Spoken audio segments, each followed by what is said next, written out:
What's up, everybody? Rabbit Hedgehog here with Indian of Oklahoma City, and this is the first ride of the 2025 Indian Scout Sport, or Sport Scout.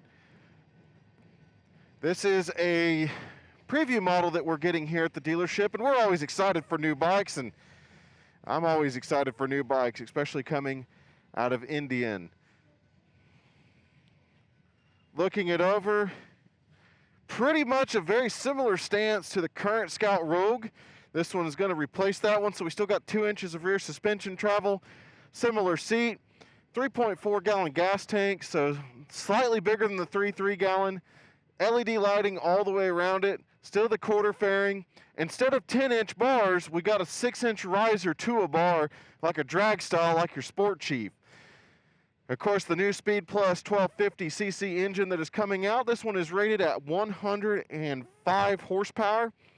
This is the Limited Plus Tech version, so what that means is you get the cruise control and the ride command. You can step down and you get the cruise control and the other functions like your power modes and all that, or you can go all the way down to a base model, and that's a keyed starting and analog gauges and all that good stuff, no cruise control and all that. So you can step up in packages with this one, and now the Scout has the option for the 4-inch ride command. Cool thing is I can see the oil check right there, so that's nice to have that window right there and there. New 2-into-1 exhaust that comes out, a steel tubular frame, the old one's cast aluminum. Everything's packaged real neatly into this frame. It looks very similar, you know, in terms of the packaging and the fit and finish to the old one. And, you know, if you're just passing, you might not notice it, but then the more you look into it, you go, that is completely different. Engine looks completely different on the Speed Plus versus the old Scout engine. And I will say the Scout 60s that are coming around will be on the Legacy platform, so they'll have the old 999cc engine, whereas this one has the new 1250. So 82 foot-pounds of torque. We've lost a little bit of weight, around 20 pounds from the original 560 or so. So this one's equipped with ABS. Around a 26-inch seat height, 26.7 I believe. Sit on it about 25.7. Maybe a little bit less on the bobber version. There's quite a few different sizes out there because there's going to be 5 total Scout models coming out when you got this coming through. So Scout Bobber, Sport Scout, Scout Classic, Super Scout, and the 101. The 101 being the top trim with the highest horsepower at 111, inverted forks, twin brakes, all that good stuff. This one is just below that, basically. So this one being the limited and tech package, you are going to have the start button right there. We'll go ahead and climb on her. What I like about the gauges is that they're familiar. If you've rode the FTR, then this is the same package as the FTR. And I really like the ergos on the FTR. I had one for a long time, rode it for several years, and never complained once about how the ergos worked on the FTR. So it's good to see these back. I like them where they are. You can still do the touchscreen here with your glove, as you can see. So up here, you do have an odometer. You do have a major change to the gauge cluster, because this one, you can see this engine's going to go to 9,000 RPM screaming. See, when I first rode a Scout back in 2015, I was not used to that engine. I thought it was sluggish because I didn't understand you have to rev these bad boys out, because the Sportster I had at the time, you know, I was redlining at like 5,200, and this one's capable of 9,000 to redline. So you can see on that gauge cluster, you got tachometer, neutral indication or gear indication, fuel tank, odometer, direction, temperature, big old speedo there. Cool thing is you do have your trips right here if you hit the back button here. So you got trip 1, trip 2, and odometer. And you can hold that, and you can see that little line going across. That's actually it, recommending that it's going about to, you know, I'm going to delete that basically.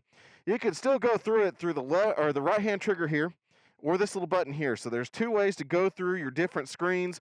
You can go through the touch, or you can go ahead and press this button over here, and that way you can access it.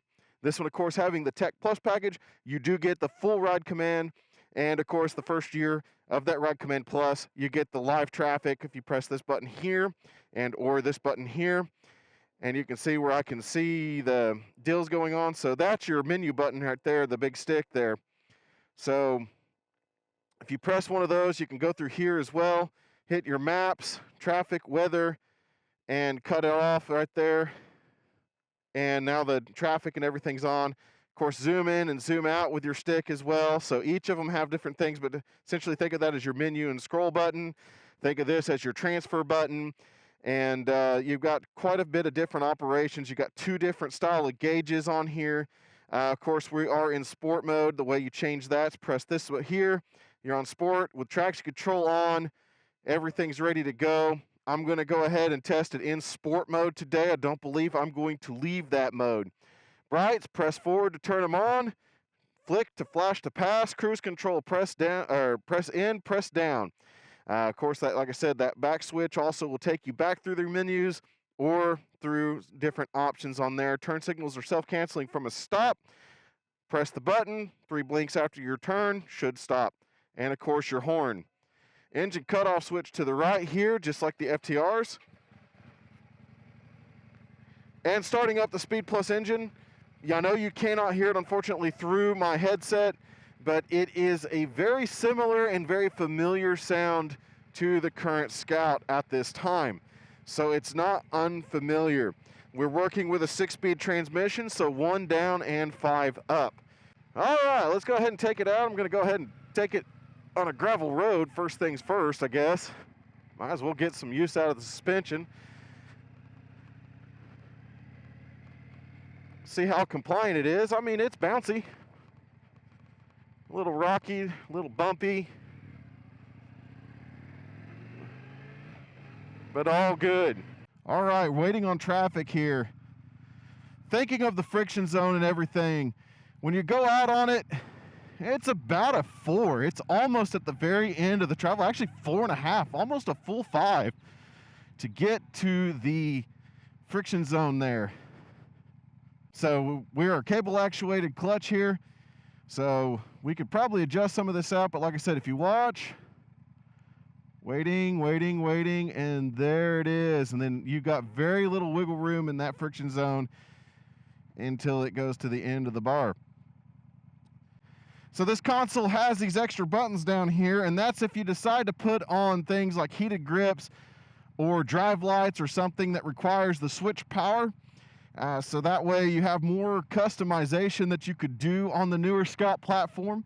The cool thing is all accessories fit all Scouts, unlike the last generation Scout, where certain bags didn't fit certain Scouts and certain Scouts didn't fit certain bags. So, or other things too, like racks and other things, because there's 2 different types of seats, 2 different types of mounts.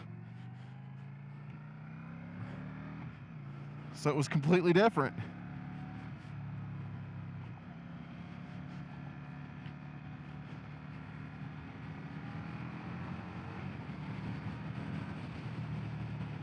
I have to say this engine likes to rev out, that is for sure.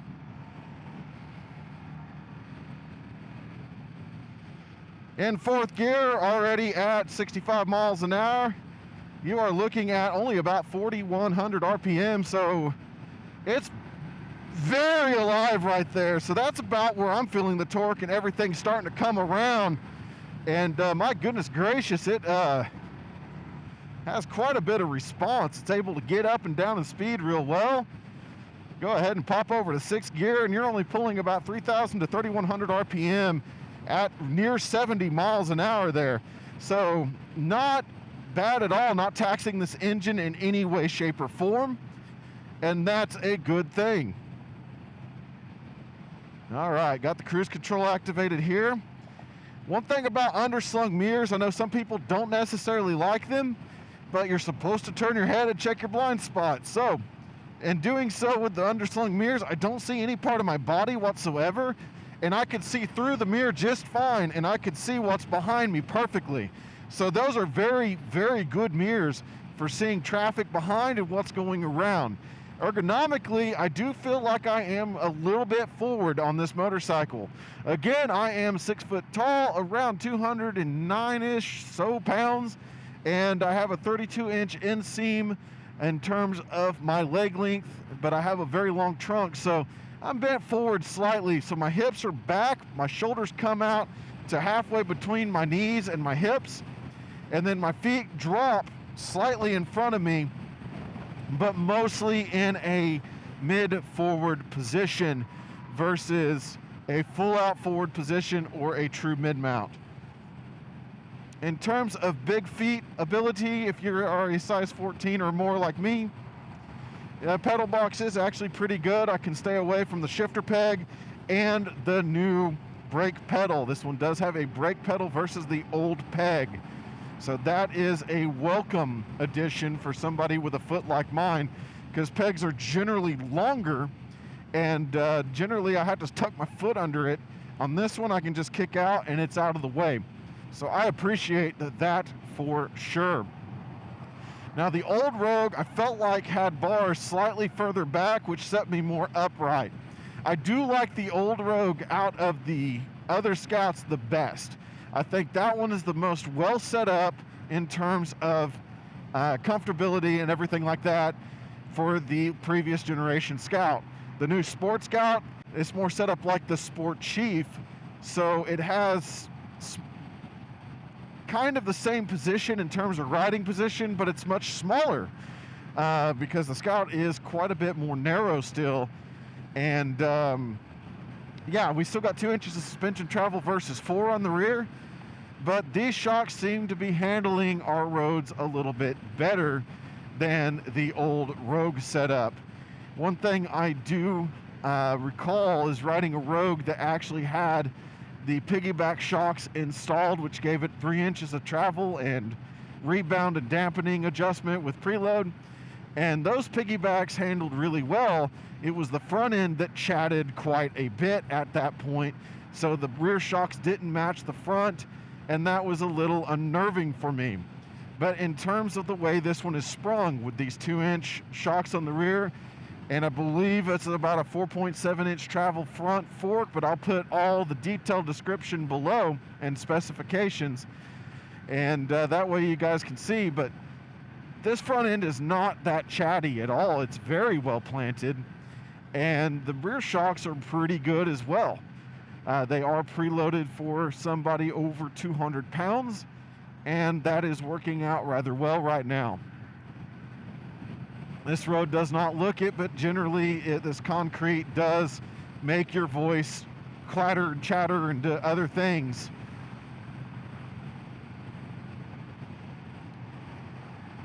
But it's not doing that to me today.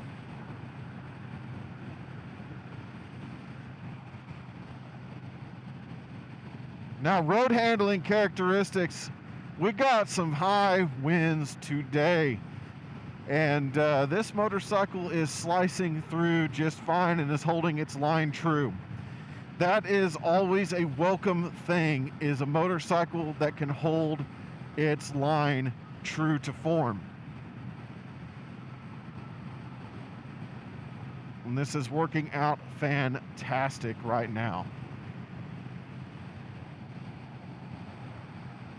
And visibility off the motorcycle, looking around, there's not much clutter in front of you or around you, so you have good visibility turning your head. You got good visibility forward. Really nice riding machine right now.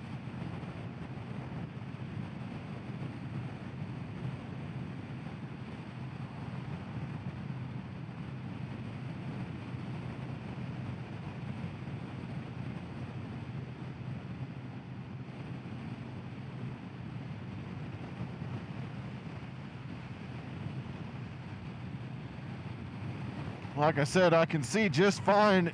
There's not a lot of vibration happening here. The Speed Plus engine is very smooth, and it delivers power very nicely. I will say at top gear, if we give her a rip, you can see she jumps pretty good still, even holding at 3,000 RPMs, but I do feel like this machine comes alive more after the 4,000 RPM mark, and probably screaming up to its 9,000 RPM red line. But this is a brand new motorcycle at 35 something miles or something like that. So you don't want to rip it up, you know, and hurt it during its break-in period. So I'm not going to do full pulls or anything of that nature. I want to respect the machine for what it is right now. But it is traveling very smoothly and very cleanly.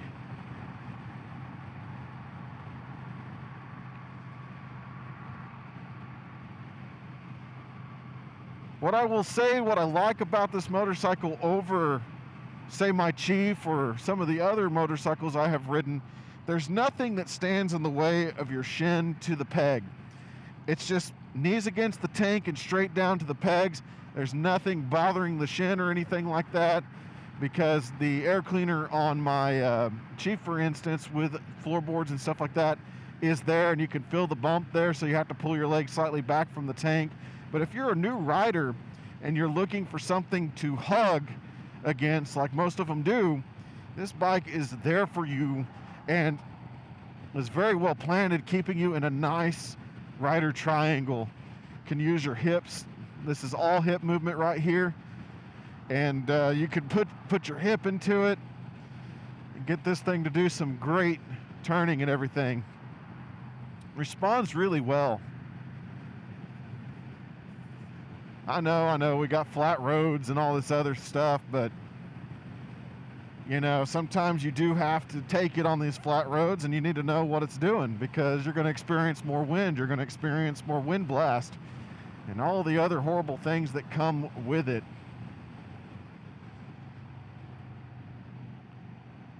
All right, let's talk about some engine braking here as we prepare to pull off the freeway and go into the city riding portion of it. Let off, it lets off real well. It's nice and smooth. Downshifts are nice and crisp. I believe this one's got a slipper clutch in it the way it feels, which will put it in line with our other models that we have that have that technology available to them.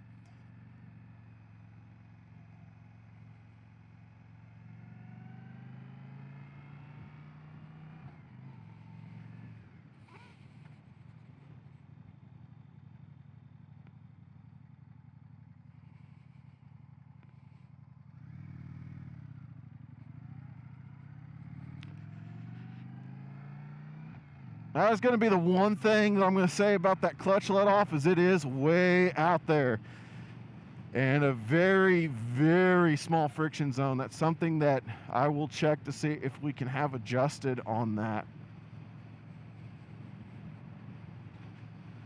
Taking it on these city roads now that are going to be more broken, we will test that suspension more so than we did a moment ago.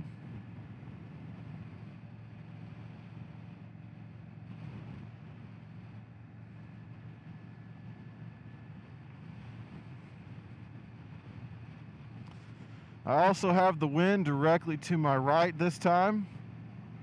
Of course, I'm down a little bit in a holler, so that will help out with the wind blast for the moment. But we'll see what happens when we line up with an open spot as well, to see if it pushes it in any way.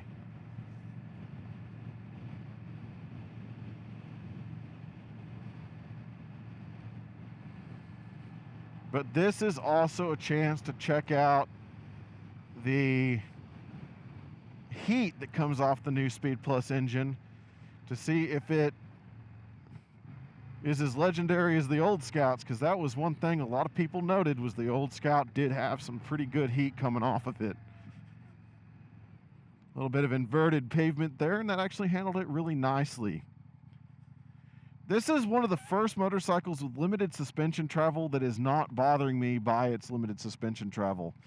It actually is a very well-sprung motorcycle. Sometimes it's not about the travel itself. Sometimes it's just about how it's built, and if it's designed for the weight that's on it.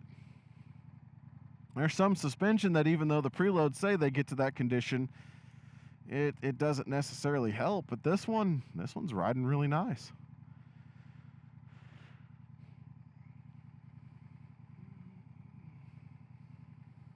All right, sitting here at the stoplight, I am getting a little bit of heat coming off the rear cylinder. It's kind of traveling up the left leg a little bit. Like I said, I got that rim to my right, so it's blowing that heat off that cylinder straight over to my leg. But it's not actually that bad. I'll always remember my night rod as being the hottest thing I ever rode. And yeah, I don't think anything can contend with that. But this one here is not that hot.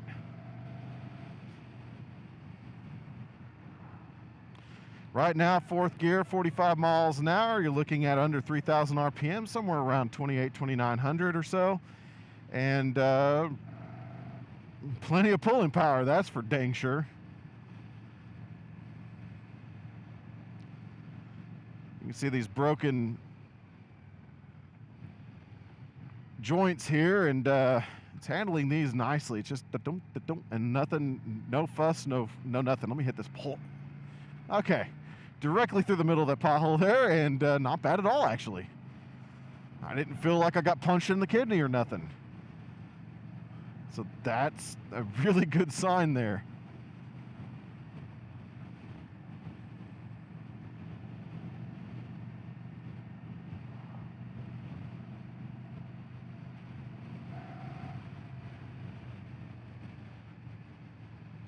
It definitely likes fourth gear at 45 miles an hour. It's a really happy place to be. Very good power band right there. If you need escape speed or anything of that nature, it's right. It's just a sweet zone. I think sixth gear would be a little bit too much for in-city riding, because then you're going to be too high in RPM. So you don't have a way to escape, because that's not where the power band is. But right there was perfect, man. Fourth gear and 45. Pretty nice.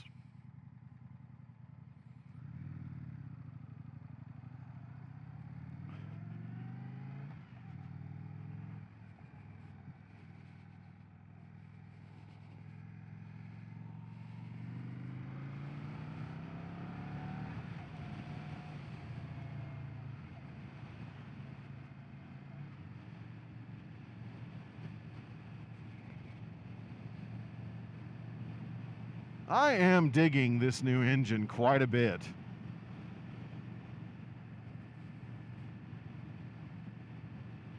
I don't think it's as crass as the old one. The old one was a nice engine nonetheless, but this one is just way more refined. And it feels more upscale. I don't know why, but it just feels like a much more upscale, smoother, more powerful engine. And I mean, it's not even that much here and there. You know, only 105 horsepower and 82 versus 78 and 100. But with a little bit of weight reduction and everything it's got going for it, the new gearing, it's a really nice pairing.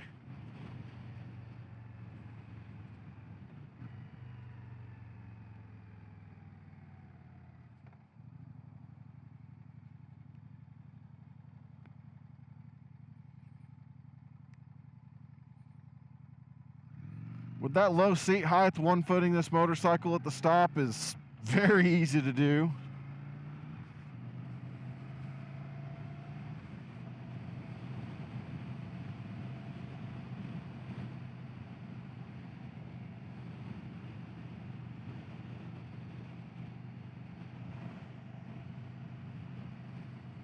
Flickability is lovely.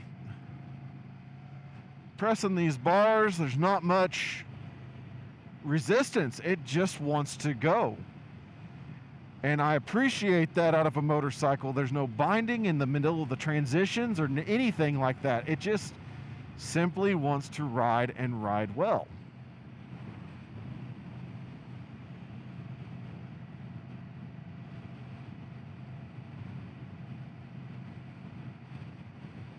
Still sticking with fourth gear for city ride, and it's so happy here.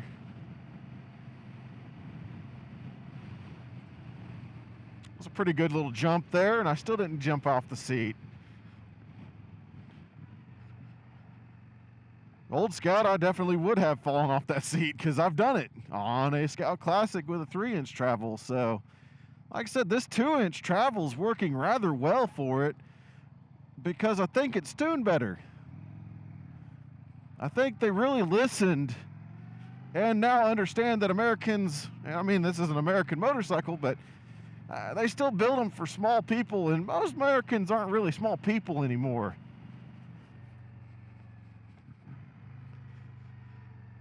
Go ahead and take this nice little guy here. Ba-boom. Still didn't jump off the seat.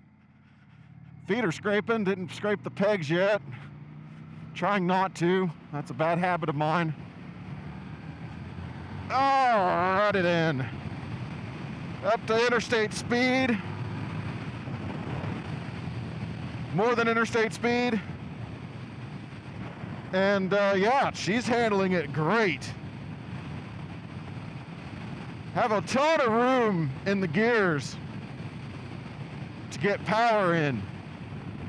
And now I'm going directly in to that wind, and we got a sustained 15 to 20 miles an hour today, gust to 30.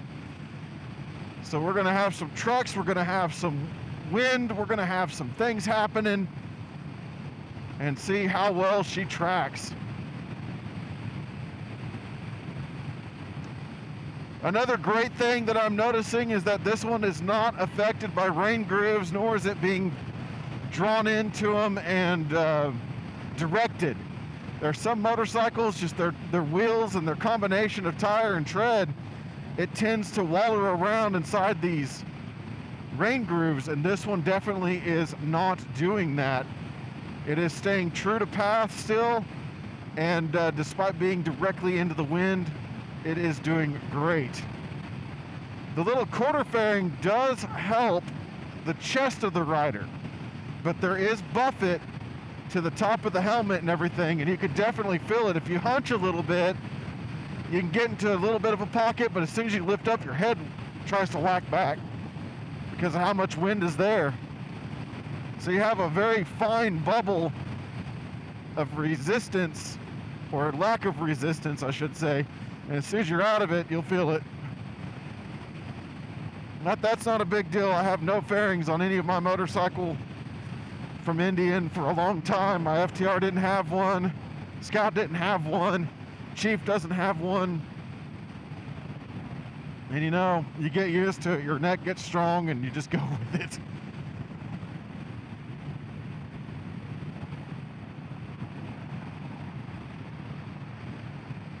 Man, I am digging this thing. You can hear a little bit of a punch in my voice on that drop and bump, but it's still not throwing me off the seat. I'm so used to going slightly off the seat in some of these conditions, and we are definitely not doing that here today. I think they've got the suspension down a whole lot better on this version than the old.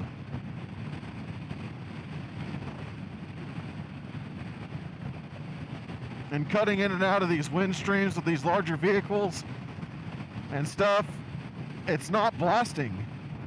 Not really getting any turbulence or anything off of the brick here in front of me.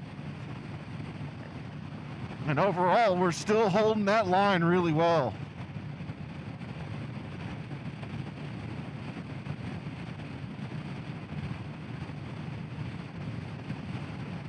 Just like with most ride-by-wire systems, you rock forward and you turn your cruise control off, kind of coaster down in speed.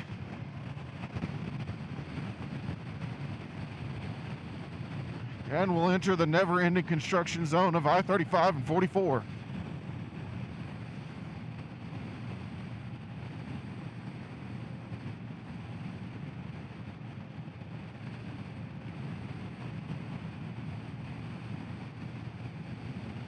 Sport mode is not disappointing in terms of how the action of the throttle is. I do feel that there is a little bit, not much, but a little bit of a delay between action and throttle pickup. I feel that mostly at the start. While riding, I don't feel it that bad. It's pretty one-to-one and reasonable. I feel like off the start is about the only time I feel that delay. So getting that timed with that far out there friction zone might throw some people off.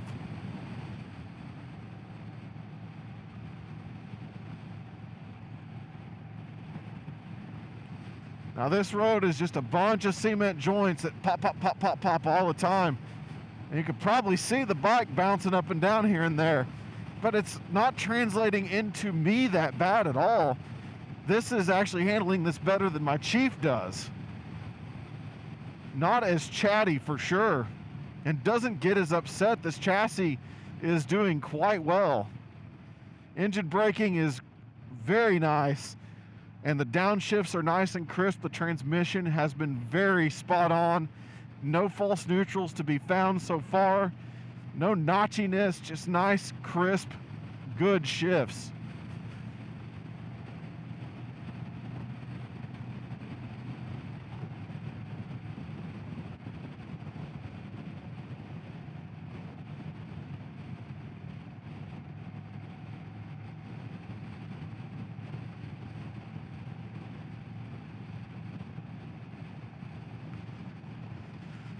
Getting further into this ride, I do definitely feel some heat now on my backside.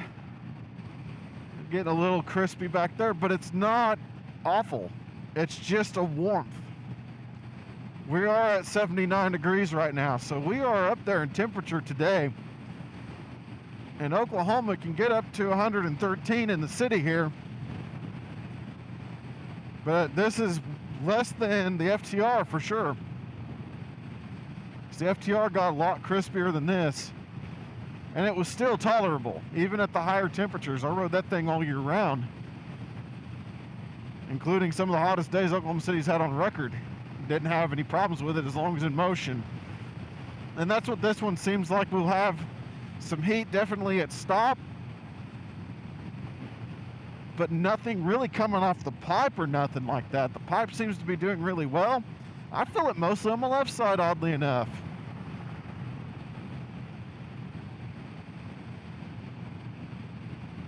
And right now the wind's coming from my left, so it's not blowing over to my right or translating. It's just kind of my left back toward the back side, and there you go. That's about where that heat is gathering. And like I said, it's not awful by any means. It's not all over, and it's not a huge hot spot that's uncomfortable. It feels like a V-twin. Most V-twins have a little bit of a spot that'll always get hot because that cylinder's very close to you.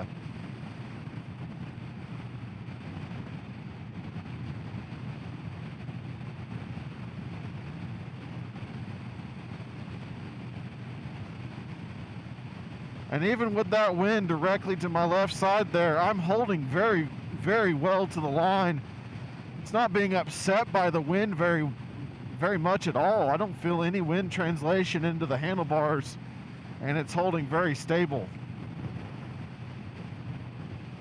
One thing about this particular zone is there's this big groove in the middle here, and I'm gonna hit it right now.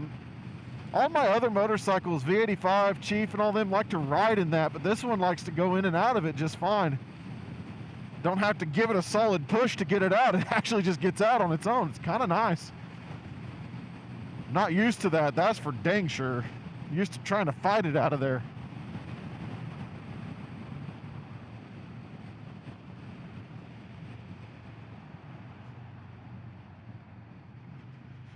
Once again, that engine braking is fantastic. Lean is pretty good on it too. I'm getting a little over 40 there, and I'm not touching down yet. That's a fairly steep bank. Of course, I can't get any further to test where a touchdown point might be. I'd venture to guess about 45 to 48 miles an hour would be about that touchdown point for this. So it's got quite a bit of leaning room, which is a good deal.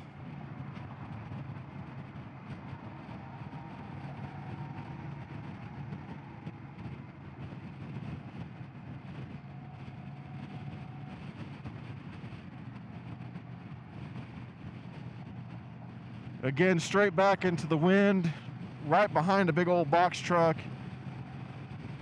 And again, not so much turbulence coming off of it, even to the side here to throw this thing off. And the suspension's still holding up quite nicely. The seat's pretty comfortable on this version. I've always liked this style of seat on the Rogue. carries over very well here, and it is a slightly redesigned seat. It's no longer got two little pegs in the back. It's got two places to drop it down on instead. So two mount points, and it's still toolless. So a little bit different there, and it's still comfortable, still works really well. Overall, man, this thing is fantastic. This is a refining, and it's not revolutionary. It is a very, very well refined previous generation Scout.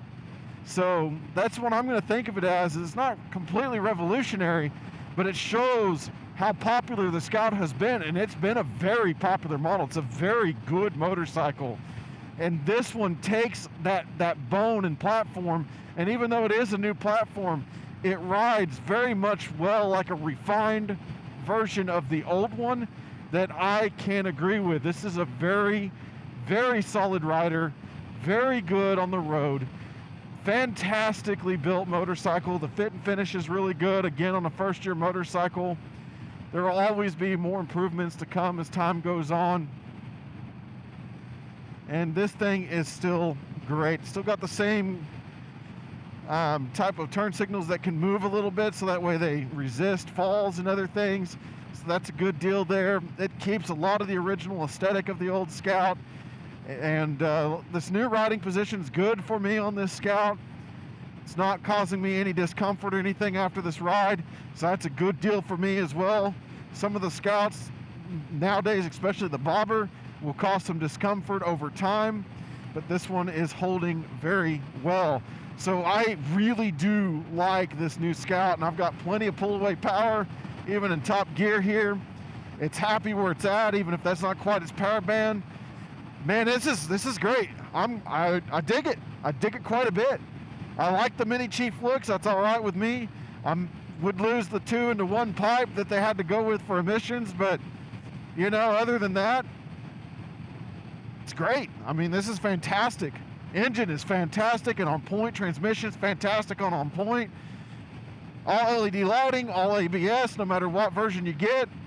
Now you can upscale this thing to have all the wonderful creature comforts that you can imagine.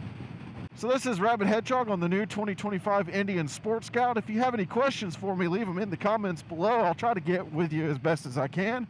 Also, check out the description for all the detailed specs. And for my sponsors, I want to thank Law Tigers of Oklahoma for being out here riding with us right now and serving the community, but also taking care of us in the courtroom in the event of an accident. Also, I want to thank Doug Crawford and USA Synthetics in supplying AMSOIL for Rabbit Hedgehog's motorcycles and keeping them nice and maintained. And also, I want to thank AGVSportUSA for the riding gear that our team uses. Again, this is the 130 flannel jacket and the Mayhem cloth glove that I've had for years. Don't worry, they still buckle. I just forgot to do it. And all is well there. So these have been some very good riding gear. They fit really well, and it all works fantastic. So at any rate, keep that shiny side up, folks, and we'll catch you on the next ride.